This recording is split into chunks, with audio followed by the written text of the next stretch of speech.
Hi, today I'm doing a review on an adult series called The Horngate Witches by Diana Pharaoh Francis.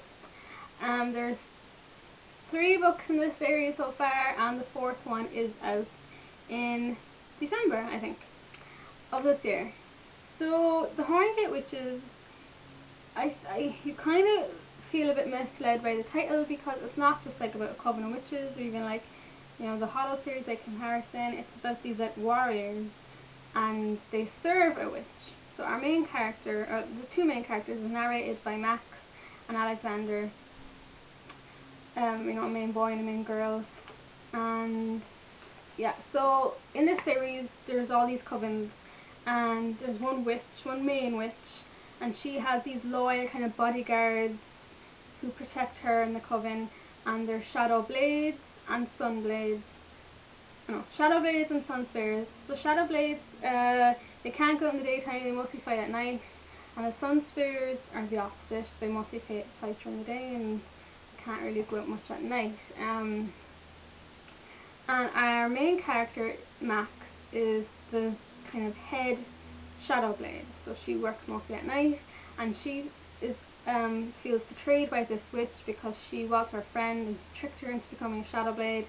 And you kind of have to serve the witch your whole life, but like it gives her kind of superpowers and super healing, and she's extra strong, and she has these compulsion spells that make her want to protect the witch, Giselle, even though she doesn't really want to. She wants to kill Giselle for, you know, forcing her to, and that kind of tricking her into becoming a shadow blade. So she has that kind of conflicting emotion thing going on, because Giselle was her friend as well, and she's been with her for 30 years, because the spells and everything the witch does to her prevents her from aging. Alexander, he is the head shadow blade of another coven, and something happens at the beginning of the book, of the first book, and he ends up joining the other coven, Max's coven, and they kind of have to work together, and it's a lot of battle scenes and fighting for their lives, and Max and all her shadow blades and her loyal kind of friends. And the biggest surprise, and the best surprise really for me, was the character of Max. I wasn't expecting her to be so likeable. She kind of reminded me of the Kate Daniels, you know, from the Kate Daniels series, because, you know, she kicks ass, but she has a caring side too, and she's loyal, and she has this group of friends who are just crazy about her, and she can't really understand why, which kind of just makes her even more endearing. I loved all the characters, like her shadow blades and sun spears. Instantly liked her relationship with some of them, and there was just great friendships there. I loved all the kind of secondary characters.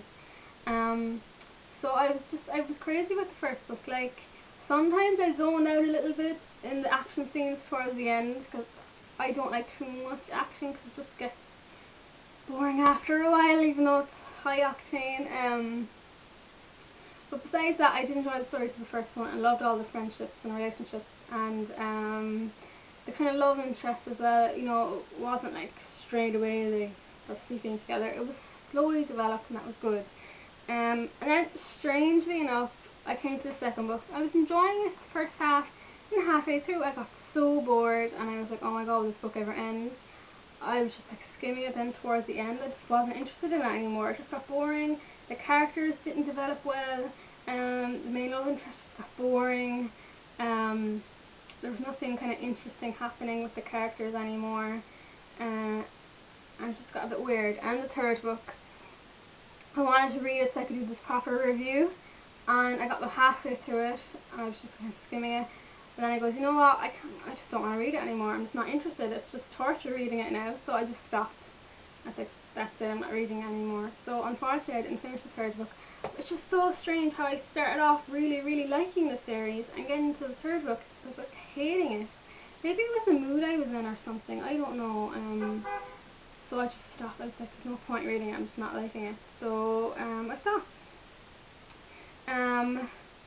One of the things that bugged me, it's just a little thing, was Max and her nicknames. She gave nicknames to people, and it's fine if like she just used it once and it was something clever, but they weren't even clever nicknames, and if she used it once, that was her name from then on. There's actually a character she gave a nickname, Scooter, and from then on everyone just referred to him as Scooter.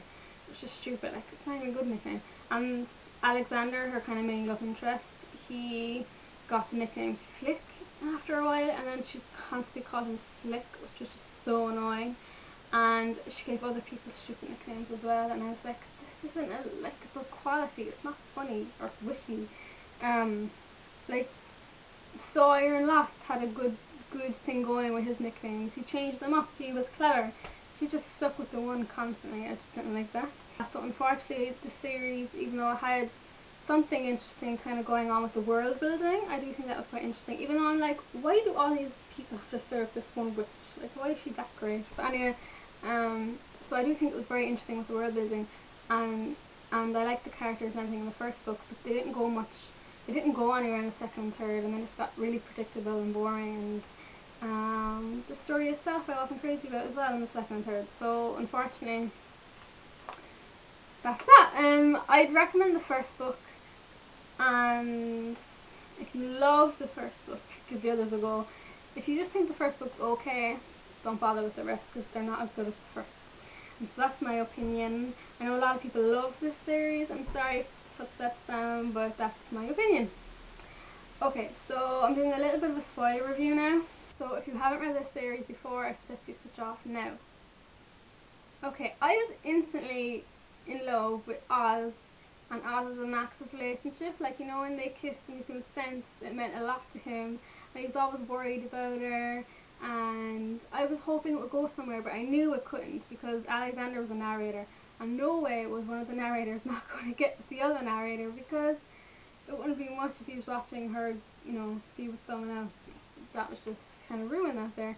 And I loved all her friends, and I thought they were great. And the angels, I was actually more interested in her little flirting at the start of the second book with that angel than I was with her with Alexander. They just got so predictable and boring in the second book, and I'm like, oh my god, will they ever just get together?